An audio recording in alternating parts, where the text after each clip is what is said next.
Day 9.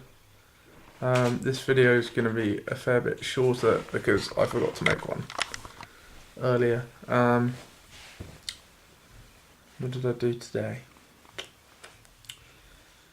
Woke up feeling a bit nauseous, but it turned out to be because I hadn't eaten anything for a long time because we had like an early dinner yesterday at like 6-ish.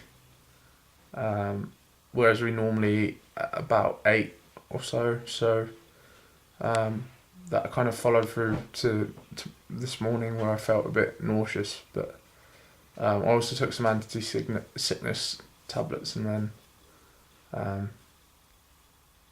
I ate something and felt a lot better. I'm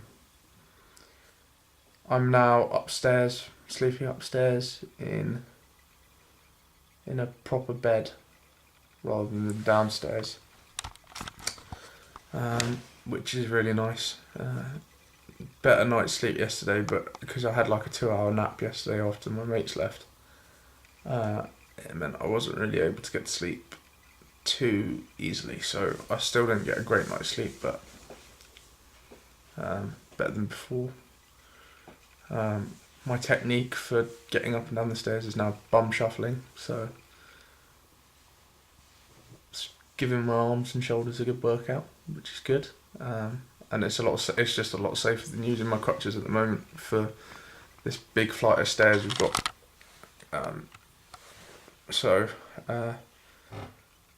Having to be really careful with that. It does mean, now I'm sleeping upstairs, it does mean I have to get up when everyone else is getting ready to go to work, because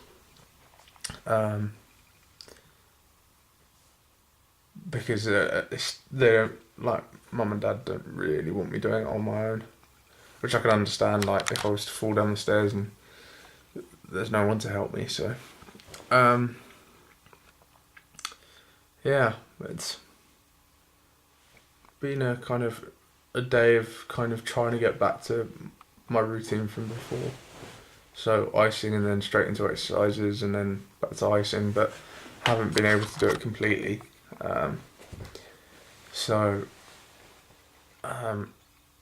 Tomorrow will be back to like a full day of exercises.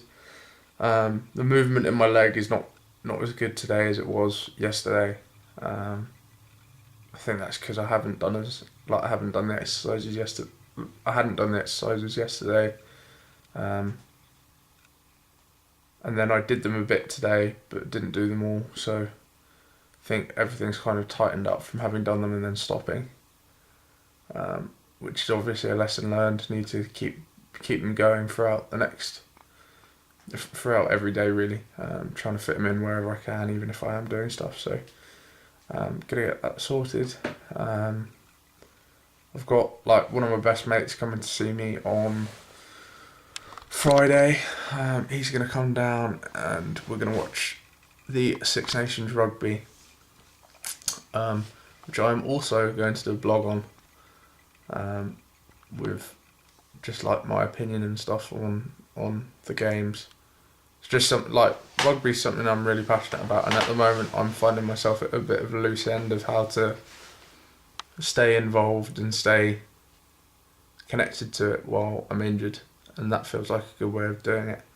I'm not going to do it. Well, I might do a video, but I haven't decided yet. It'll either be video or obviously a written article. So I haven't decided. Obviously,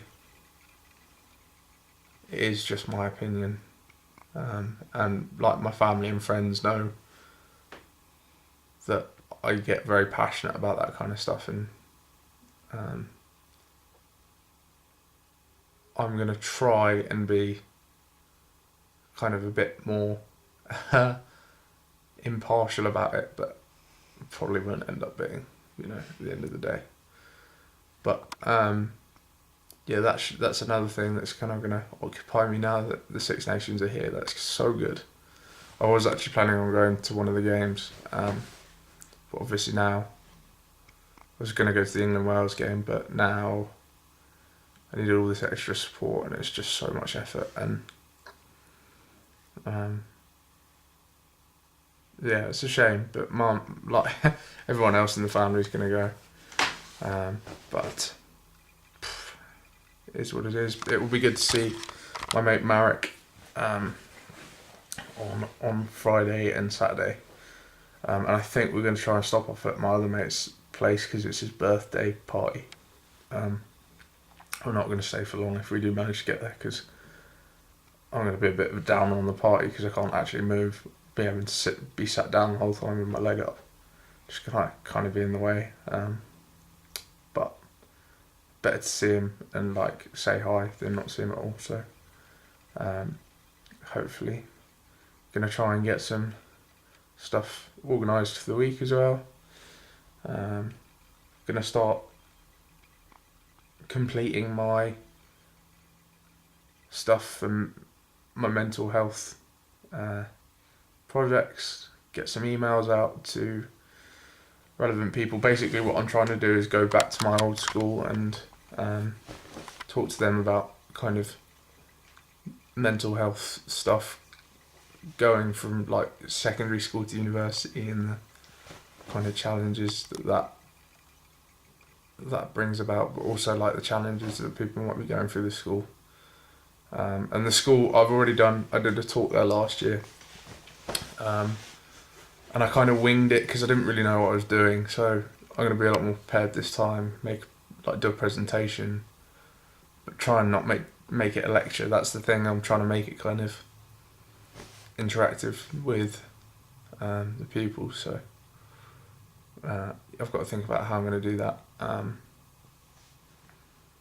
But yeah, and then looking to kind of expand that really and try and not just stick to my own school, because it's a problem that lots and lots of people are facing. So trying to get to different environments. I've got some stuff that I can't tell you about that might be happening in the future, and that's the reason I can't tell you about it, obviously, is because it might not happen, but fingers crossed it will.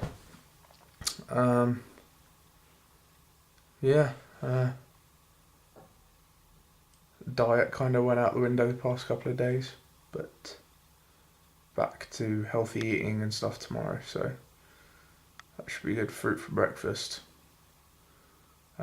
pretty small lunch, and then kind of a proper, I think we're having salmon for dinner, which I'm really looking forward to.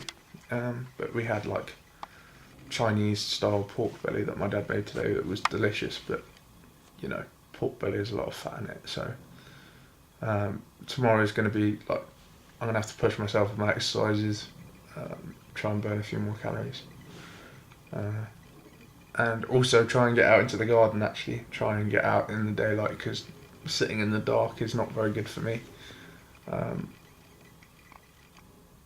The daylight is a massive thing. I have quite a bad vitamin D deficiency whenever I go for blood tests, to tell me, and I really should be taking tablets for that, but I keep forgetting. So getting outside and stuff is really important.